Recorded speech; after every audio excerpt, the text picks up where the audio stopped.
running down this great, like, beautiful slate roof.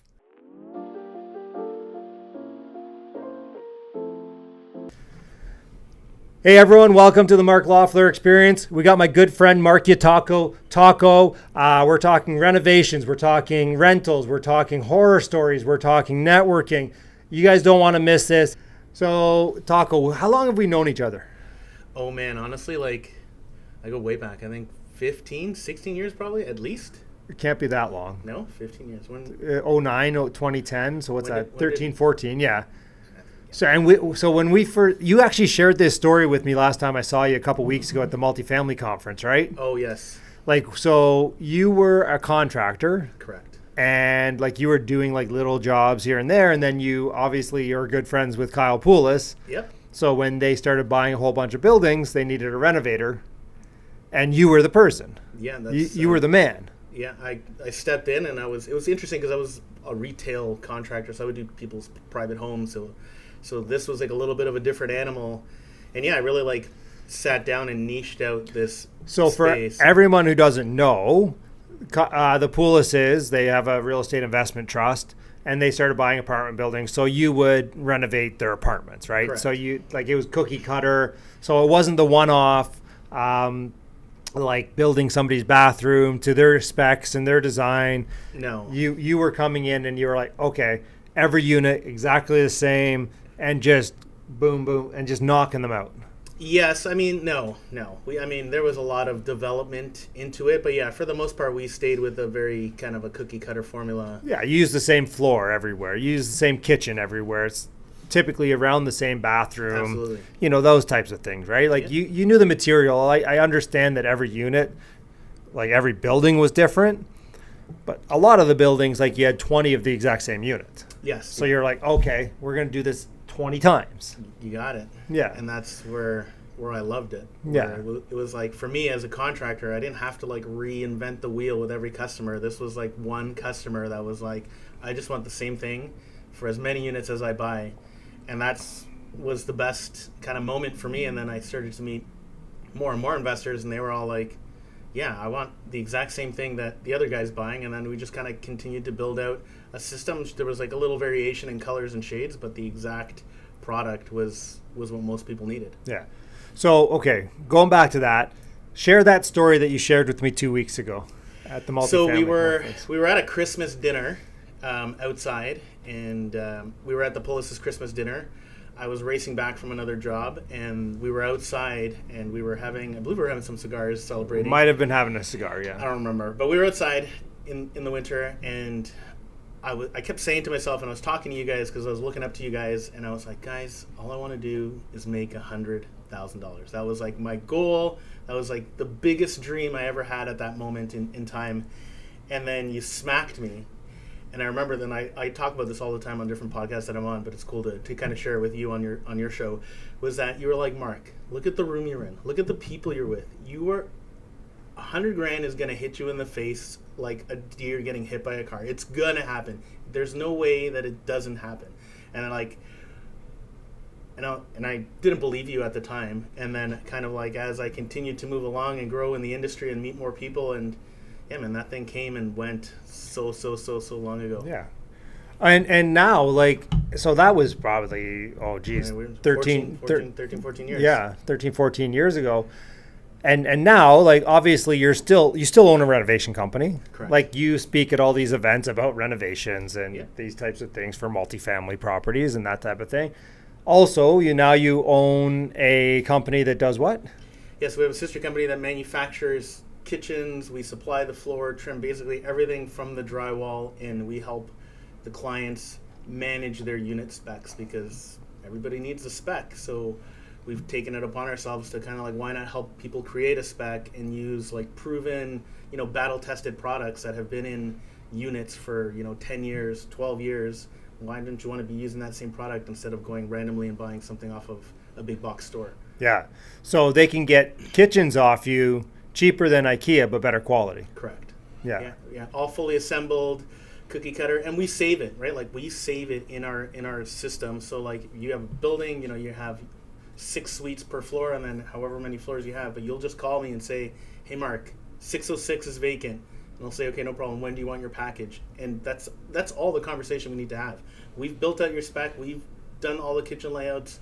You've had a contractor renovate it once, and you know that product is proven. So you're gonna maintain your cost. Like there's not gonna be one contractor that's gonna be 10 times more expensive than another, and you're gonna get your product the exact same way with zero conversation. It's turnkey, and that's what I've been developing and building all these years. And you're going to flat pack that to me in Edmonton, right? We're working on that to get that 100 units out to you. So yeah, for sure, man. That's the goal, is to continue to expand, and right now we're looking to expand across Canada. That is my favorite thing about this, that the space that we're in, it's way more expandable than contractors, because people are difficult, and the barrier of entry for a contractor is so easy, right? Like there's so many guys, and that's where contractors get a bad rap about being scam artists or never finishing units or whatever, but it's because they're so high in demand, and anybody walks in with a tool belt, some used tools, and you're like, okay, this guy could be reputable. He might have done a small paint job or a kitchen,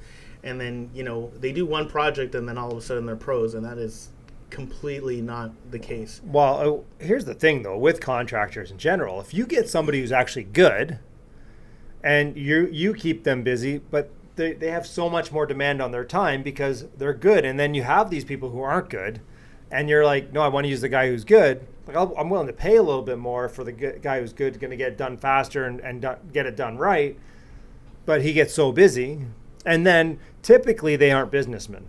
No. Right? So they're going out there, and they don't know how to manage people. They might have a small crew, but they don't know how to manage people. They don't know how to manage time, like invoicing, prioritizing, quoting and doing that type of stuff. They don't do that, right? It's they're not built that way. Even I wasn't. Thankfully, I hung around some really cool circles. Well, I mean, that's really important. You got in the right rooms. Yeah, I definitely. Right? I could say, like, I would not be as successful as I am today with a lot of the people that I hung around with and learned from. Like, everybody, especially in I find in real estate investment rooms, everybody is so like helpful and giving and knowledge. Like, it's a lot of like good energy. You just give it a bunch of good energy, and eventually it comes back. Like, somebody, maybe I don't do your building, but you'll be like, hey, you need a good contractor, call this guy, or you need good supplies, call this guy, and then that's where it starts to really pay forward. And I think for me, a lot of it was paying attention. Like, a lot of contractors, they're just there to make their quick buck. They're just there to get in and out. Make their 15, 20, 25%. Whatever it is that they were working, right? Like, for me, I was like, okay, wow, look at these guys. They are Netflix subscribers. All you want is the same episode over and over and over again, and as long as I can keep producing that episode, people are going to be constantly contacting me. And I don't need to make a large margin. I just need to make a consistent margin that is going to allow me to slowly expand my business, and that's what I've continued to do, and I've been happy to pay attention and like kind of figure out what you guys needed and wanted and really hone down, because there's, like you said, there's lots of contractors and they're in it for the quick buck, the fast money, and they don't care because there's so many projects available. So they'll just go to the next person, and the next person. They'll screw so many people over down the road. They don't care. Although on the residential side, I heard it's slowing down. I don't know. Do you do any residential still? No, very like I'll help some friends out, but like it's not an animal I really want to deal with, because people are emotional, and they, when it's your private home, you love your home and you will care about things way too much. And it's great. That's your personal home, but our team isn't built that way. Our team is built to like get in, get out. Our guys are paid on performance, right? Like, they are paid to complete stuff, not paid by the hour. And like, make sure you spend all the time making it picture perfect. They're like, let's get these things rented, and they understand those goals. And even like when we were at the show, my plant manager, one of the things he was telling to investors, he was like, look, for us, all we want to do is get your product out of our shop so that you can refi. Like, for my production manager to be able to say that and have that understanding of that you guys need it because you need to refi, that is what, like, makes me proud that like our team is so involved and understands the market that we're trying to like really help out with right now. Yeah. So if you want to share with everybody, what's the standard? What's the taco standard? Oh, the taco standard. I don't know. I mean, there is no taco standard. That's kind of one of the things I do is for renovations, I look at what your goals are. Like, are you a flipper? If you're a flipper, then I'm going to build out a standard that is different than somebody who's buying a building and wants a long-term hold. And that is what I think is missing. Nobody is looking at renovations with an investor goal in mind. Everyone's like, just the renovations are cheap. The renovations are cheap. Just hire the contractor. People spend thousands upon thousands of dollars getting all this training, coaching, education. Like, you've spent, a lot of time learning the industry, and then you just like hand the keys off to a contractor and let him go buy the material and let him figure it out. I don't get it. I don't get it. I've been in this industry for so long, but that's the norm. It shouldn't be the norm. Yeah. That's not the right way. So for Taco, we take a look at what you need. What are your goals? How do I help you be more successful so that you keep subscribing to my show? And that's kind of that's my standard. It's what are you trying to do, and I will help you achieve those goals. Are you focused on budget? Okay, then I'm going to give you budget stuff, and I'm going to tell you why I think you should spend more on some areas and why you shouldn't. So let's talk about flooring. Okay. Because I see this all the time. Flooring's been in there 2-3 years. It's that cheap click stuff, and it's all either peeling up, and there's gaps, and like that stuff's horrible. So it's cheap. So what's that upgrade that you go to that doesn't do that? Is it the vinyl? Yeah, so we use a vinyl plank loose lay. So it goes down. You don't even have to glue the entire floor. You just glue the perimeter for most applications, and all the center pieces are loose. It goes on super tight, so contractors don't leave gaps, which is a little bit of a training curve because on click you're taught to leave gaps, so for expansion and contraction. But this stuff you don't, because the pressure of the floor being tight together keeps it in place. And I have a video on my Instagram where I replace a floor, like a plank that was damaged. I saw that one, yeah. In like less than 10 seconds. And everyone's like, where do I buy this floor? Where do I buy this floor? I've been using this floor for 15 years. Where to buy this floor? Yeah, we've been using that same kind of floor, right? Like that's what we do everywhere now. It's the best stuff, and it's that sort of stuff that we're doing, and all of the different, like, especially now with smart tech, Airbnbs being super popular. I'm looking at stuff that's out there that is investor friendly, stuff that doesn't have a subscription, low cost, low maintenance, and it's completely repairable, because I don't want to go back to your unit to repair your floor. You don't want to pay a contractor to go back to repair your floor. You want your handyman, your leasing agent to. If I can repair a floor in 10 seconds, your leasing agent can repair it in 20. Yeah. Like that's the goal. That's what we all want. Yeah. So if I continue to build out systems like that, then we're all winning. Is that because you're saying you're incompetent? Like they would be replacing the floor? Like you just don't? No, I said I give it 20 seconds. Okay. Okay. I'm a little bit better than them. It's not much, but a little bit. There you go. I haven't been on the tools in a while, but I definitely used to be, for sure. Yeah. So you've done all this. You have the construction company. You have the manufacturing company. You have the supply company. Also, you're building your own development out in Welland. Yeah, no, St. Catharines. Yeah, we're doing a development. I think that's next for us as a business. Like, I want to get into development. Obviously, I think it's needed in Ontario and in Canada and a lot of places. So we're doing our own right now to kind of get through some of the nuts and bolts and stuff that I can't be in control of, and the stuff that I can be in control of, I will continue to vertically integrate into my business model.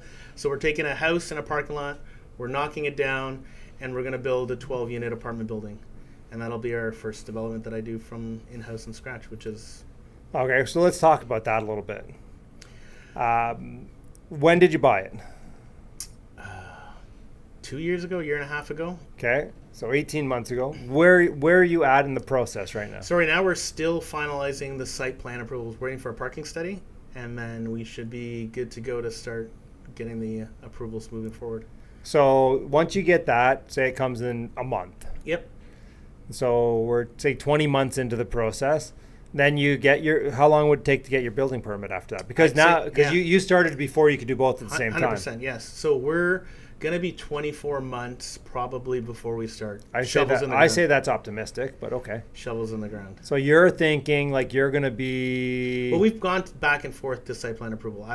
So this is like, they just want the parking study, and then that should be the last hurdle. I mean, we're learning through the hurdles, but once I get that, like, we've been back and forth often with them, with the city, and then once we get that hurdle cleared out, then we just got to wait for permits. Because we have all the drawings. I have an in-house architect that works with us, so we have all of that stuff prepped and ready to go. The only thing we're really working for right now is the parking study. Okay, so 24 months. You know, if you were in Alberta, like, you'd be done and out by now. Yeah, I know, but I didn't talk to you enough about Alberta. That's the cool thing about meeting people, right? Fair enough. I'm just busting your ball. So, let's talk a little bit of numbers on that. Okay. So, what's your buy? I don't know, man. Honestly, I don't know. Well, you don't remember what you bought the land for? It's not my gig. Okay. I don't know. I don't know, man. 700? Do you want me to look it up? I can look it up. We could look it up. I don't know. I honestly don't know. I don't know. I don't know what we bought it for. 700, 800? I don't remember. Okay. I think you told me around. I think 750. Let's say Okay. 750. Let's call it 750. I don't remember, though. I'm not the numbers guy. I'm the reno guy. Who's the numbers guy on this one? This guy, Brent, that we work with. Okay. He knows the numbers. So, okay. Well, you're the reno guy. What's it going to cost you to build it? I think 1.7. So 1.7 for 12 units. How many square foot is that? Is that including all soft costs? Yes. Okay. Yeah, engineer, everything's in there. I don't know how many square foot are in 6. Where's my calculator? Give me my phone. I think they're like 700 square feet a unit. Okay, that's 8,400 just in that. So you're probably what, 9,000-ish, 10,000? Mm-hmm. Let's call it 10,000. So you're $170 a square to build with soft costs and everything in. Yep. And then so you bought at 750. Let's call it you're in for 2.5 with land transfer and all that. Then you have obviously carrying costs and funds. So what's that, an extra couple hundred? So you're in for 2.7. I guess. Okay, for 12 units. I mean, brand new, like you're probably worth what, 250 to 300 a unit, maybe more, because you don't have rent control, you don't have all these things, and yeah, I mean, we both know how hard it is to build in St. Catharines. It's terrible. Should have built in Alberta. Next time, but right. So I mean, you might be worth 350 a unit there. Like I don't know, like 2-bedroom units, you could be worth 350 a unit. So you have a decent profit on there. Yeah, I mean, we're gonna get the MLI Select Financing. We should be able to hit the. So for everyone who doesn't know what that is, do you want to share or should I share what that is? Sure. Basically, you can, do the renovations and then CMHC will finance. Well, not CMHC, but they'll insure the financing up to 50 years amortization and 95% loan to value. 95% of the construction costs. Yeah. Yeah. So you can get in and really put, like, it costing you nothing to build it. Yes. Yeah. Not nothing, but yeah. Not nothing. But yes, yeah, relatively low. Yeah, relatively low. And obviously this is based because we need more housing units and they recognize that we need more rental units. Yeah, it's a great program. Yeah. And most people that I know that are building purpose-built rentals right now are using that program. Yeah, no, everybody I know in 5 units plus is trying to capitalize on that program. Well, because here's the thing, like if you didn't use that program, your money would cost. No, it wouldn't be. It would almost wouldn't be worth the work, right? Like, yeah, the workload is like, there's profitability in it, but like it just makes it so much better. Well, you would probably build for condos. Yeah, you probably would have built for condos rather than purpose-built rental. Whereas this, like you're getting money at probably 4.75, even right now 4.75, 5% on a construction loan, right? That's unheard of. I don't know where you could borrow that kind of money for that price. No, not on construction. Not any, unless somebody else has got another option. Let me know. Yeah, most of the stuff's like 9-10% minimum. Yeah, for sure, absolutely. Yeah, all the private money is 9+ all day long. Yeah. Hey, so I remember one of the first buildings that we met at. It was at King and Holton. It's since been bought by Metrolinx. Yeah. Whoever did that deal, they were a genius, by the way. They bought it and then like a year later sold it to Metrolinx for the LRT that has never happened. I know, and it's boarded up now. Yeah, somebody was saying they got knocked down. Did it? I haven't been by. But let's talk about that reno, because that one, I believe that building was bought for around $50,000 a unit back then. It was in rough shape. I remember going through the walkthrough on that, and one of the tenants, I believe they were 18 or 19. They had 3 kids already. The bathtub was full of dishes. Yes. The kitchen was full of garbage, and there was like black marks, like this, like there was like a black stripe all along, like 3 feet high off of the ground, which was their kids' fingerprints. Yeah. And feet. It was just absolutely disgusting. Yeah, I remember that unit, and That, you know what I never forget about that unit was the smell. Like, and there are little kids running around, and across the street was a child service center right across the street. yeah. And they were there all the time, and it was just normal. It was an insane time in Hamilton for sure. It's changed so much. But yeah, that was like one of different. Appreciate. I went from retail clients to that. That was like my first intro into. Was that their first building? That was their first building in Hamilton for sure. They did some stuff up in Barrie and in Orillia. Oh, that's right. Yeah. But Hamilton was the first building, like purpose-built building that I believe they purchased. And we walked in there, and I remember working in that building. You know, there was like drug runners all the time. Like the police were constantly there, like, you know, undercover cops. At one point, like the police did a raid in one of the units. Like they smashed up. I remember the door being smashed and going there after. And yeah, they smashed up the door, and there was like tons of stuff like that. That tenant got evicted, and well, I mean, he just didn't come back. Yeah, but well, I mean, luckily, because if he came back, at least now. Like, you'd have to hold all his stuff. Back then, it was a little bit different time. Like, you could actually say, okay, well, he's in jail or he's gone, and just, you know, throw his garbage out. We emptied that unit, and there was so much. You could tell tons of stolen product and goods and stuff like that, like unwrapped video games and everything. It was pretty interesting times. I remember I got a call in the middle of the night at that building, and I picked up the phone, and they were like, Mark, there's a client, he's saying the toilet's clogged. Can you go check out the building, or can you send somebody? And I put the phone down. My wife's like, what's wrong? And I was like, oh, there's a plumbing call. I'm going to call somebody to go take a look. She's like, oh, we need the money. Just go do the call. What else are you doing? Just go do the call. And I was like, okay. She's like, I'll come with you. So we get in the car, drive out to this call. We're in front of the building. This lady's throwing pots, like flower pots, at people walking across the street. And I run into the building, avoiding the pots. I go inside to the unit. I knock on the door. This guy answers. You could tell he was on something. Really, like, he was really blurred, I guess, is how I'll describe it. And I was like, what's wrong, man? He's like, my toilet, it's backed up to the brim. And I said, okay. I open the door, look in the toilet, backed up to the top. What he didn't tell me is that he's been having his toilet backed up for like 2 months, and his tub was also backing up, and now his tub and his toilet were piled up to the brim, and he ran out of room, and that's the only reason he called us. And that, I will never forget that. So you had a tub full of crap and a toilet full of crap. You can't make this stuff up, man. A lady throwing pots, and yeah, like I closed the door, I walked away, I called like an emergency service, and they came and they did it. But I was like, that was the most interesting moment of my life, and that was a good motivational moment too, because I was like, there's no way in hell I'm ever gonna be at this kind of level. It's funny though. So like, I remember I have 3 interesting stories, and typically 2 of them like as soon as I bought the building. So the one was at Ottawa on Main Street where Caro is now. Yeah. So when we first took it over, it was a lot of crackheads. And I guess one of the crackheads didn't like the other crackhead.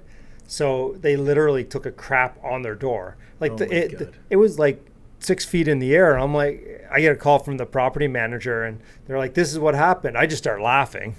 Because I'm like, do we have video evidence? Like, how did he do it? Like, how did he position himself? Like, did he just take it and smear? I'm like, what happened? Oh my God. And they didn't find it as funny as I found it. But, you know, we kicked that person out. I mean, the building's good. I still own it. Yeah, no.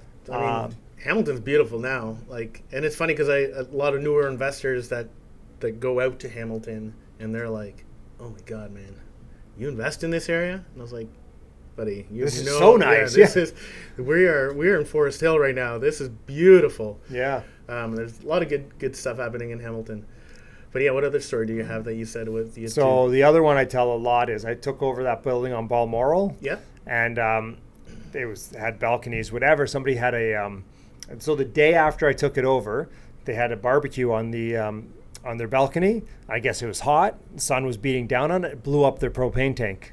No way. So white building. I'm getting calls from the other realtor who was the owner, and he's like, Mark, like the firemen are there and blah blah blah. And I'm like, well, did it burn down? He's like, no, I don't think there's any damage other than like something to the brick or whatever. Yeah. And I'm like, okay, well then, like, I don't know. I'm at the cottage. I can't do anything about this. I called the property manager again and said, hey, talk to the fire department. But with that, we got everyone to remove all their barbecues and everything like that. And that actually got to me to think, I'm like, oh, so this is why people can't have barbecues in like high-rise apartments, right? Man. Like, I never thought about that before, right? And then the third story is we had another building in the west end of Hamilton. We had this nice old lady who lived there. She was 84, 85 or whatever. And, you know, she paid her rent every day on time or whatever, every month. And one day she's like, oh, I got accepted into this home. And we're like, hey, you know, whatever, we'll help you move, like if you need it, or if like anything you have junk. Like, so we, you know, and everything went great. And my contractor's in there. We're going to obviously renovate the unit. Takes off the old pink toilet. And I guess there was a jam up there because all it just went. Oh, man. Like pressure built up? Pressure built up. God. And he had like 85-year-old prune-soaked crap all over him. And I'm telling you, see, that's why I walked away from that other story. I was like, there's no way I'm getting, like, I'll need a hazmat suit before I touch this thing. There's another story of same thing. This was a triplex on Grant. I actually sold it to Adrian Pinozzo. It was his first property in Hamilton. But the guy upstairs was clearly a diabetic or something. He had lots of, whatever. And his toilet wasn't working. It was a third floor. So he just started pooping out the window. And the houses touched, so it just all stayed there. It was just poop running down this great, like, beautiful slate roof. Oh my god! And you're like, oh, it's funny because nobody tells these stories. You don't see these stories. You don't hear about the stories. You hear about all the glamour, but man, the stuff I have seen, the stuff I've smelt, and like the burnt memories into my brain. Like, I'll never forget these moments, man. They're I don't know. I think it's what makes it fun. I don't know. Oh, I agree. Like, I love reminiscing about this type of stuff. Have you ever ran into, I remember somebody in a building passed away. Yeah, we've had that. I didn't see the person, but man, they didn't know that person had passed away. Like, there was nobody really following up on that person or anything like that. So that was there for I can't remember how long it was, but you walked onto that floor and you knew something was up. I called the property manager and I was like, hey guys, there is something, I don't know what. Something died here. Smells like something bad happened, but and then when they ended up going in there, they found out somebody had passed away. And man, oh man, it was, I don't know, you can't describe these things. It's tough to describe on audio what you feel and what you smell. It's on video too. I mean, I know, but I can't describe it on video. You can't describe it on, how do you describe that? I don't describe what it smelled like, Mark. You know, it smelled like crap, but oh man, I don't know. Smelled like death. I don't know. I mean, we've all smelled like a rotting mouse or something like that. Think of that, for sure. Times 150 pounds, 200 pounds. Yeah. Oh man. Oh Jesus. Was that a Catalina? No, not Catalina. On King Street. It was one of the buildings on King Street. Oh yeah. That whole floor. You got off the elevator and just hit you, man. It just hit you. It's just funny that the tenants don't even call you or anything, right? That was the crazy part. I was there doing a unit reno for a different unit, and I'm the one calling, and everyone's like, it's that attitude, right? It's not my problem. Well, it's so funny. We took over a building in Edmonton, and we raised rents, and we're going through doing a unit check. Yeah. And they're like, well, if you're going to raise my rent, we need you to fix some things. And we're like, oh, we're happy to fix things. What's wrong? And they're like, my sink's been leaking for the tap has been whatever. And I'm like, we actually want to fix all that stuff because, every little drip, that's money. 100%. And I feel like, some you get two types of tenants. Some tenants just don't know, and there's a misconception that you landlords don't want to fix stuff. Yeah. Right? And then there's the other tenants that are these landlords don't care about us, so even if I call them, they won't fix stuff. Where meanwhile, you guys would love to know what's leaking and what's dripping, especially if you guys are paying the water, you know? So. Yeah. I remember, so when I was in university, like there was a gap between the tub and the wall. And we literally we were like, yeah, we don't want to bother the landlord. So we filled it with like plastic bags. Couldn't do that now because you can't get plastic bags. But we thought that was a good solution. Duct tape. And then the landlord comes and is like, the fuck is wrong with you guys? Like, I want to fix this. And we're like, oh, yeah, I guess that makes sense. Right? Like, but you don't know that, right? Like, you know, sometimes when 20 you're years old. When you're younger and a student, like, I know people love student rentals, but I think they're a nightmare to deal with, like maintenance and just the calls. Honestly, I liken like student rentals, short-term rentals, that type of thing is you're getting yourself a job. Yeah. Like if you want it, like I know so many people who retired off both of those things because they are better cash flow typically, or they used to be, at least for student rentals. But it was a job, right? Like you're maintaining, you're there all the time. So if you want to trade your 9 to 5 for managing student rentals, God bless. Yeah, you've retired with real estate. Yeah, for sure. No, yeah, because they'll call you for everything. Like, you know, my light doesn't work. Did you turn on the switch? Like, oh wow, thanks. You know, you can go buy some light bulbs. Yeah, I've gone to some calls and it's like, can't believe it. But what do you do? It's student rentals, right? It's 20-year-old Mark on the. That's it. Taping up bags on their. I knew to change the light bulb, or I just didn't care and just. You know, well, you just learn to live with it when you're in your 20s, right? You're busy with so many other things in life. Listen, we were renting a 2-bedroom apartment in London for $450 a month.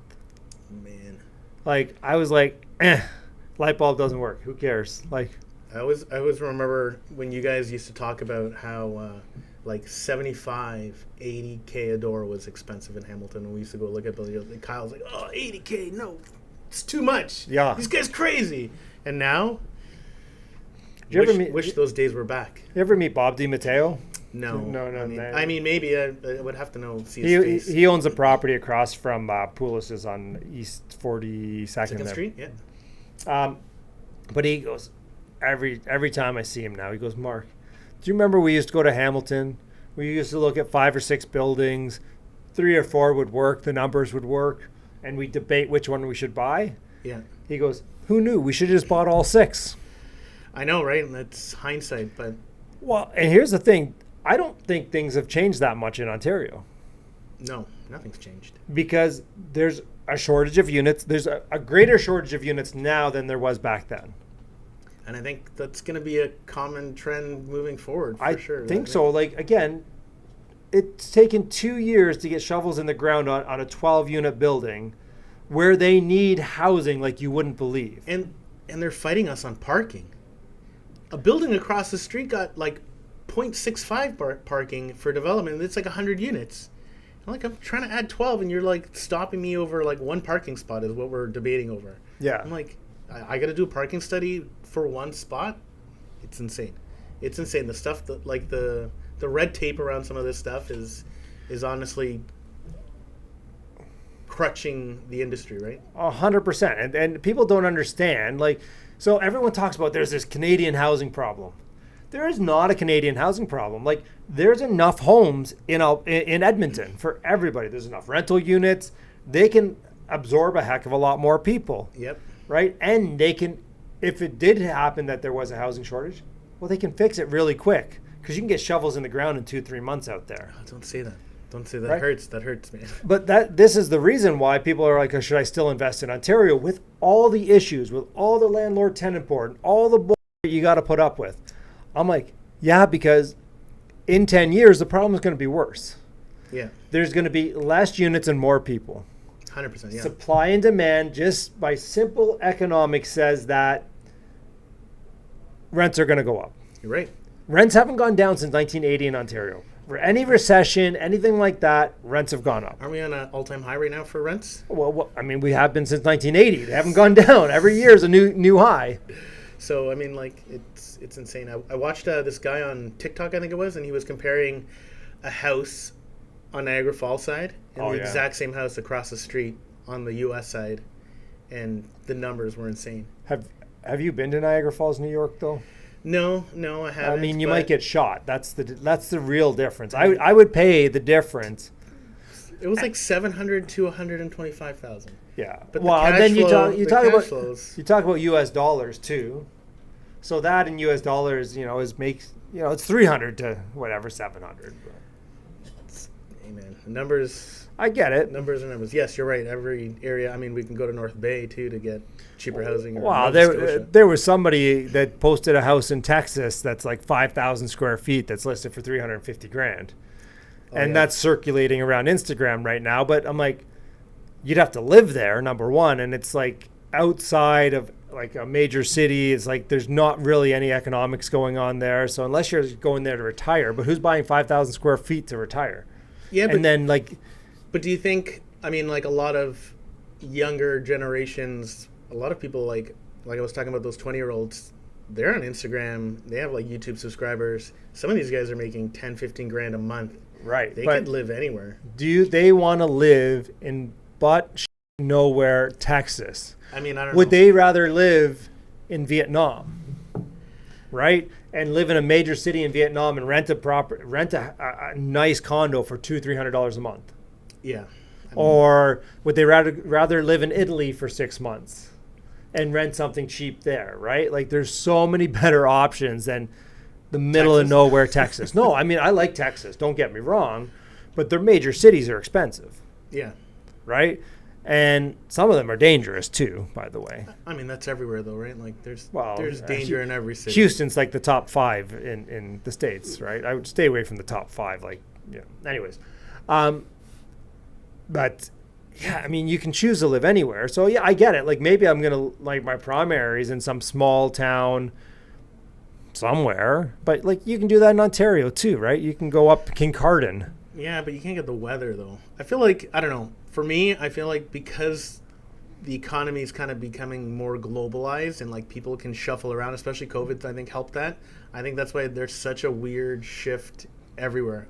I'd rather be in Mexico or Costa Rica or Nicaragua. Yeah, but that's you, but everybody's different, right? Like this is what I mean. Like everybody's different. What about the kid that's, I don't know, in South America, and like for them, their dream was to be in the States, and now they have a way to be in the States because they got a good YouTube show, and they could still film it in the States. Like, well, I agree. From them going the other way, right? Like out of Vietnam or out of South America, going to Texas might be butt fuck nowhere to us, but to them, it's like it's America. It's the glory.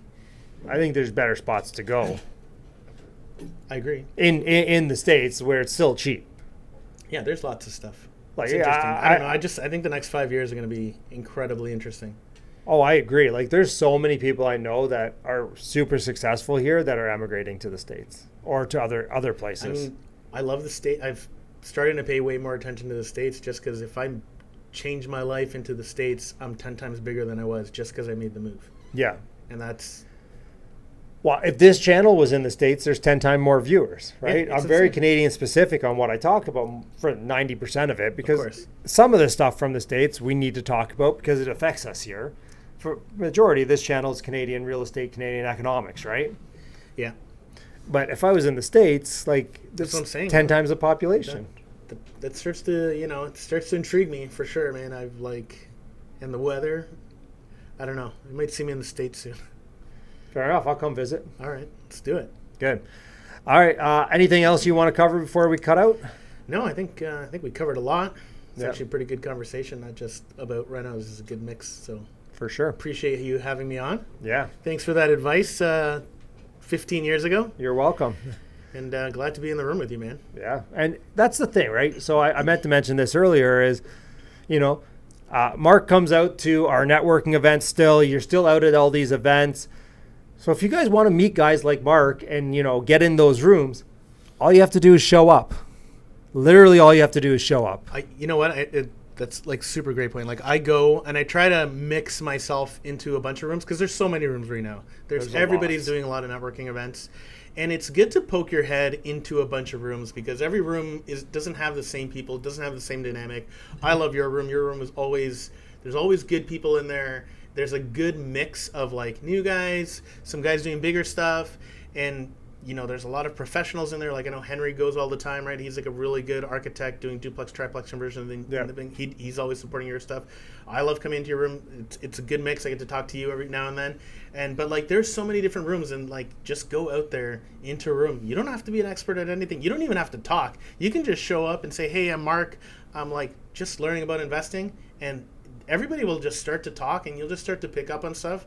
And then you'll understand what's in the room, and then you could start to ask more questions. And like I said, this networking group of people, in general, they're so helpful. Like I haven't met a person that was like, "But get away from me! Like don't talk to me." Yeah. Everybody's super open, helpful. They love newer people because they're like, "Oh my god, that's cool! Like, what are you trying to get into?" And they ask you so many questions. Like the first time I started going into these rooms, I was like overwhelmed by how many questions I had to answer. A lot of people would say, like, especially if you're young, I wish I started at your age. If I had started at your age, geez, yeah. Yeah, I met some 19-year-olds at that conference, and they were like, I'm trying to get to 30 million when I'm 20, or no, 30, before 30. And I was like, Jesus Christ, man. If I had your mindset and you're in this room already, like, that's amazing. So it's cool to see the younger generation, or a bunch of them, really coming in and hanging out their rooms. Moral of the story, hang out in some good rooms. Mark's got a good room. I go to it all the time.